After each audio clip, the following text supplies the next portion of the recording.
Get ready, get set, and hold on. It's going to be one heck of a ride. Good morning. Welcome to Friday, Freedom Friday, August 29th, 2014. Midterm election year. And for those who don't know yet, you are listening to the Mouth of Matuszak show. And I'm your host, Paul-Gregory Matuszak. You can call me PG. You can call me Paul. You can call me Mr. Matuszak. That can't get the last name out, you can call me Matt. Just don't call me late for dinner. Now, what to talk about on this Freedom Friday? Well, first of all, this is America. So that means we're going to be talking about American football. Just a little bit. But first, before we talk about that, let's listen to a little bit of a good wake-up call here from Steven Crowder and Chris Lash. Mr. America, look what you've done. Yeah, looking at the country is not what I intended. Gotta start to make a change before the never-ending story of a failed nation runs straight out of luck. Like $1 million Tyler Perry movies, you suck. All your little have lots, you're still selfish and want more voting in your self-interest now instead of the core principles that made this country both honest and true. Free to speak, worship, pursuit of your happiness too. With all the money you fly, you gon' be needing a big freeze. Hate the size of the Fed like Jesus hated the fig tree. As the spending goes up, you gotta borrow some more. Borrowing from the Chinese like, oh my Lord. Instead you just tax more, you're increasing the size of the federal government. Yeah, the Georgia surprise, you'll be done like Detroit. Man, no, you ain't coming back. Forget it, I'm out, I'm muzzle loading. Mr. America, look what you've done. You trade your liberty and sovereignty for lies and promises. Mr. America, don't you run away. You pick up pieces up and face the problems, you'll be great again. I got tired of rolling over in my grave every day, making a monarchy of my beloved US of A. You little glitches need reminding of what we were before, and the sits that led us up to revolutionary war. High taxes to the throne without a voice of our own. Rule top down from the crime we wanted left alone. Oh, y'all so soft, you're taking it year after year. We were fighting red coats while we're brewing our beer. Now I'm drinking, spitting ciphers through a grill made of wood. That's how it all went down in G-Dub's neighborhood. Packing cap and balls like powder hammers with cock, lock, click, clack. The loss of backs like the attack us like that. The chicken littles who don't know me, listen, don't let it twist. We kick the A's of the B's for much less than this. So don't deny the historical climbing out of the mud. Follow me, believe this creed, plant the seeds and be free. America, look what you've done. You trade your liberty and sovereignty for lies and promises. Mr.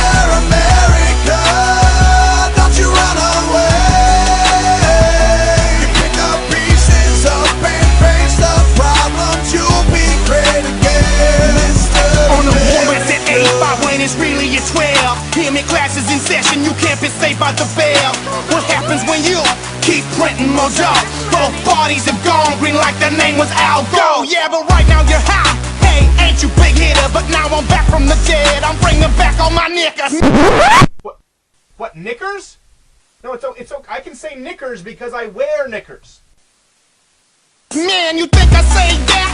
What's wrong with you? I'm just talking about my show back then. I rock with my shoe. But let's go back to the first point I was trying to make. The degradation of our freedoms and a country at stake. The government's getting grand while private sector grows smaller. Pour one out for your homies, cause here comes the cold water. Unemployment still rising, a desk growing still. The only change you're gonna get is being left with the bill. Mr. America, look what you've done.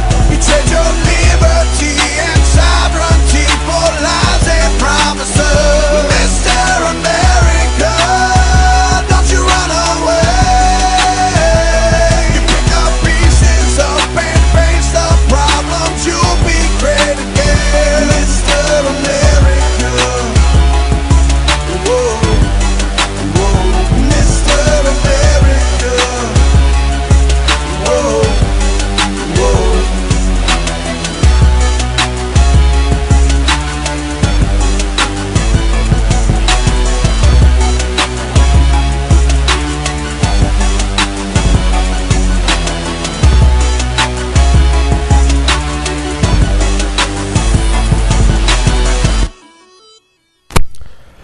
Yeah, pumping it up.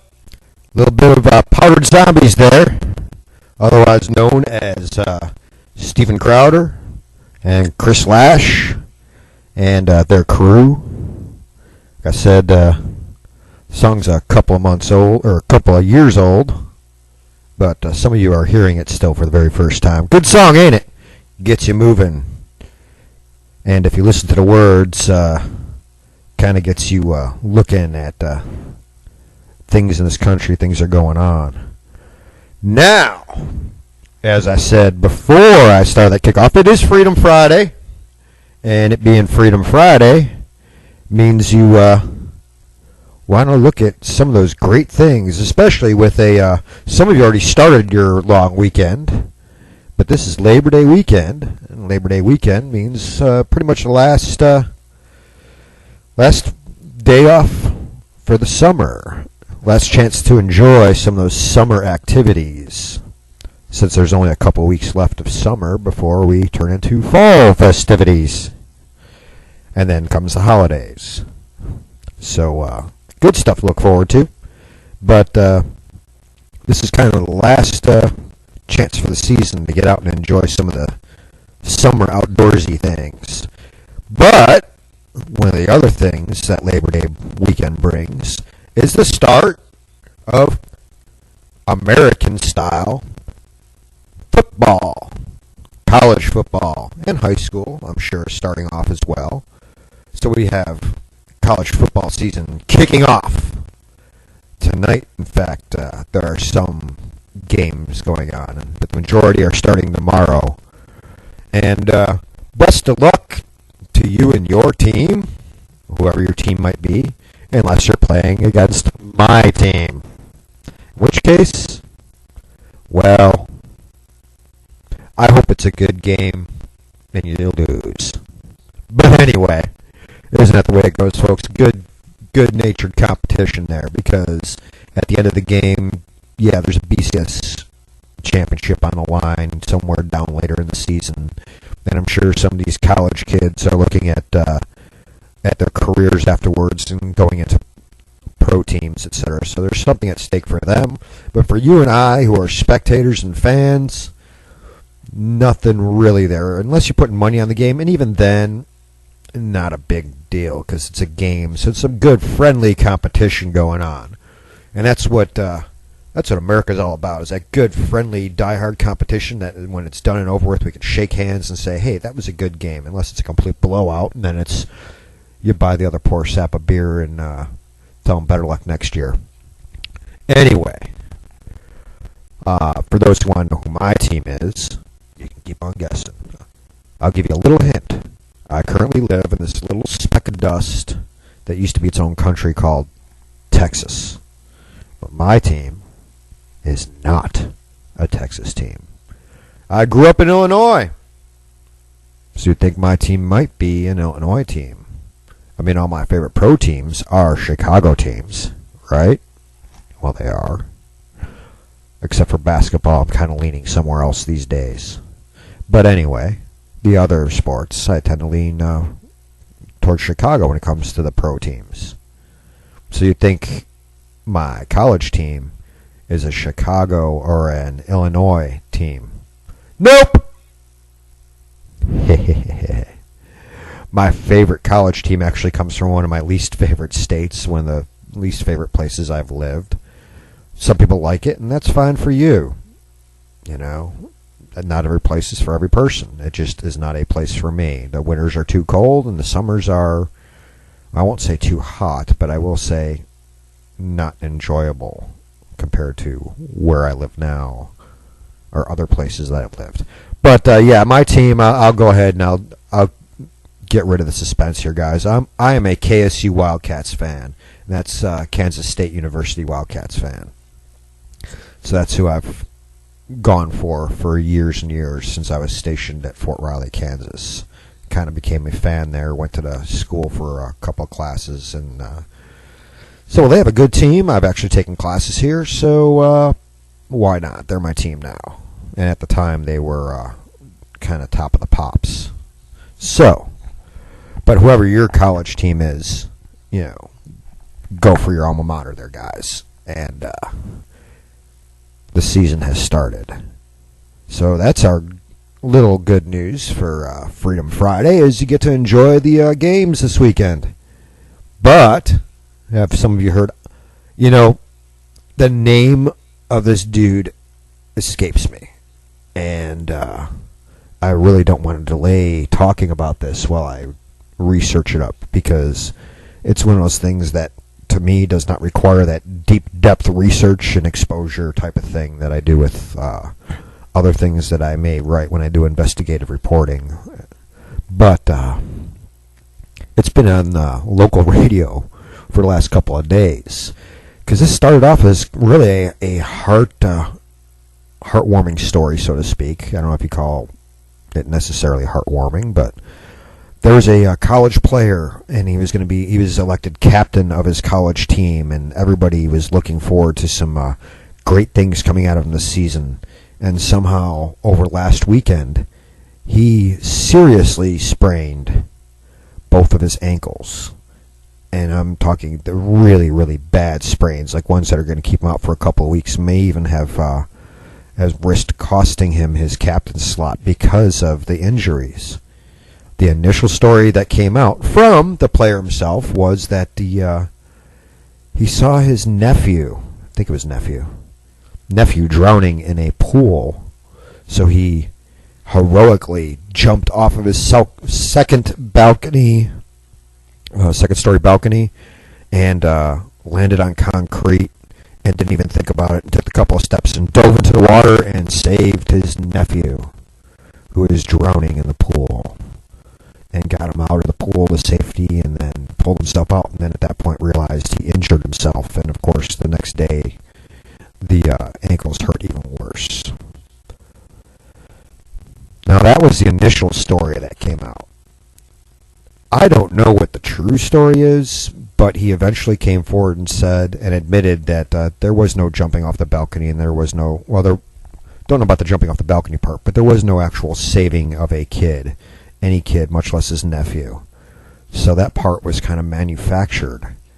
So basically he was embarrassed about messing up his ankles somehow last weekend and had to invent some kind of heroic story to kind of garner some more attention.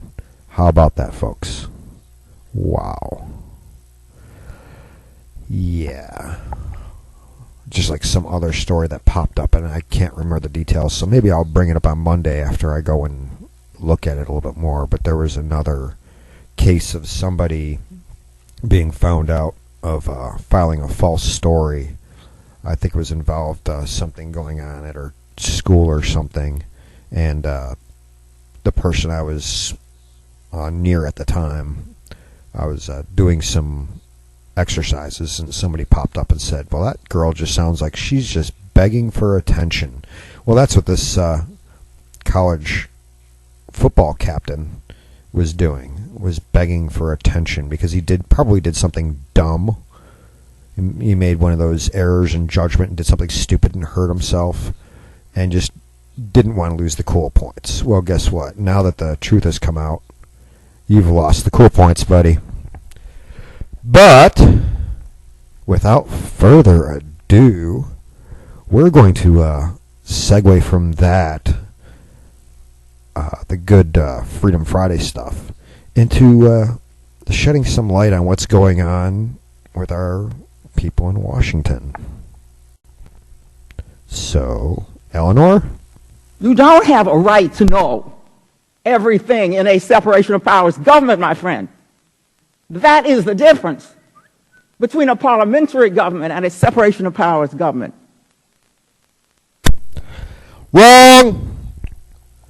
Anyway, I've spoken one-on-one and also as part of a small group discussions with Representative Louis Gohmert on several occasions, and he's quite an interesting person to talk to. Now, this is not a clip of any discussion I had with him. This is him speaking with Neil Cavuto on Fox News about President Obama's little declaration of what we're going to do about Syria and Iraq and the Islamic extremists. Situation. Louis Gohmert is here of that fine state. Congressman, you were very patient throughout all of this. I do want to touch on the ISIS situation first, by the way. So some confusion when the president refers to ISIS or ISIL or the Islamic State of Iraq or the Levant, which seems to be the popular way to refer to the ISIS threat now. Bottom line, they're just bad guys, and bottom line is the president has said we don't have a strategy right now. Do you buy that? No, I agree. He has never had a good strategy. And I don't want people to lose sight of the fact when we're talking about ISIS, ISIL, the rebels in Syria, the rebels in Iraq. When people say he should have bombed, he was going to bomb Assad a year ago. If he had done what he said he was going to do, that was a year ago this weekend. That was a year ago. Then ISIS would have already taken over all of Syria. If he had done in Syria as he did in Libya. Now, Gaddafi was a bad guy, but since 2003, what are you saying? If he had bombed then, a year ago now when he had that opportunity, ISIS would have Syria, basically. I mean, the rebels would have had Syria. So what does he do now? Well, you bomb the bad guys, and that is ISIS.